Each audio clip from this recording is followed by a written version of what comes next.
everyone! In this video, I'm going to be showing you how to make this salad. Now, the salad has like a little mix of everything in it.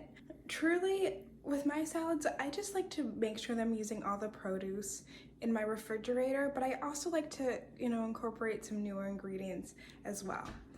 I think a lot of times we get overcomplicated in wanting to make something look perfect and presentable, but really I think we should really be minimizing food waste, which is what I do in the salad, but yet all the flavors go super well together and the salad's absolutely amazing. And I hope you follow along, and I will of course add some modifications if you have something else in your refrigerator. To make the salad an entree, I first started out with a protein. I had some salmon that was sitting in my refrigerator for about 2 to 3 days, so I knew it was time to use it. I cut this about 8-ounce portion of salmon in half so I could do like about 4 ounces each for each salad, and then I just put the other half away for later. Normally I would leave the skin on, but I'm actually going to use the skin for another piece of the recipe. I'm going to make kind of like a crispy bacon type thing. I don't have bacon in my house, so that's why I use the salmon skin. So I just remove the skin for that, and then I set it aside while I season the other portion of my salmon. Salmon rub that I'll put on both like the salmon skin and the flesh part of the salmon. So for that I used about 1 teaspoon of garlic, rosemary, oregano, smoked paprika, and salt and pepper to taste. I just mix this all together and I put it on both my salmon and on the salmon skin, making sure to season both sides pretty liberally. Then I preheated a medium pan on my stovetop to about medium-high heat, and then I added both my salmon fillet and my salmon skin. I cooked my salmon skin for about 1 to 2 minutes per side, whereas I cooked my other piece of salmon for about 3 minutes per side until cooked to my liking. I like my salmon cooked well done, but it's really up to your preferences. My only tip is to make sure that you remove your salmon skin before you remove your other piece of salmon, just because it cooks a little faster and you don't want it to get too overdone. After my salmon was done cooking, it was then time for me to make a salad dressing. Like I said, I just really used what I had on hand, so I used about 1 clove of garlic. I love garlic.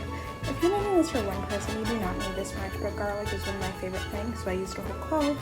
I just diced that until it got really nice and small, and then I chopped up about 1/8 of a cup of cilantro, and then added that to my little bowl with the garlic, and then I added about 1 teaspoon of olive oil. I had basil flavored olive oil, but really you can use really any oil that suits you best. This recipe would even be good with sesame oil, because that would add a nice nutty and toastiness to it.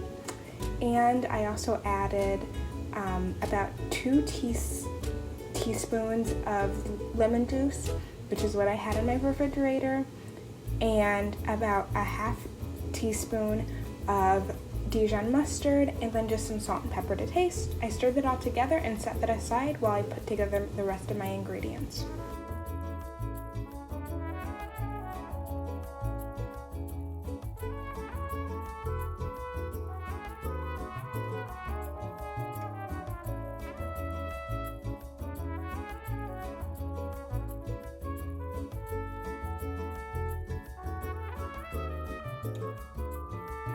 And added it to I would say a pretty large size bowl.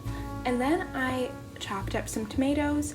I love to use cherry tomatoes, I just didn't have them on hand, so I used a big beefsteak tomato and just chopped it up into small pieces. Then I added some cucumbers and some green onions, which I always have on hand in my house. Then I added the frozen corn that I microwaved, and then I also chopped up some sun-dried tomatoes. Sun-dried tomatoes are honestly a pantry staple for me. I use them in so many dishes throughout the week, especially my salads. And so then I just added those to my bowl as well after I chopped them up, and then I just added my salmon, and I also cut my salmon skin to look kind of like bacon bits, and then I added them to my salad.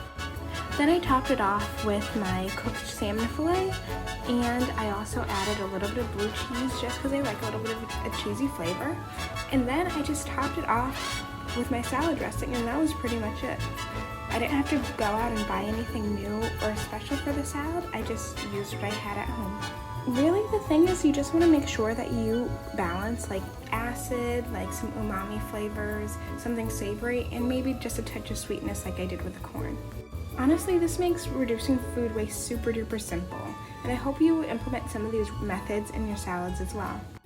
Thank you so much for watching this video. Really, the main point above a recipe is that you're just really utilizing the stuff that you already have on hand and don't feel the need to go out and buy more, because the best thing that we can do is reduce our food waste. So I hope you enjoyed this video. Have a wonderful day no matter your situation or location. Goodbye!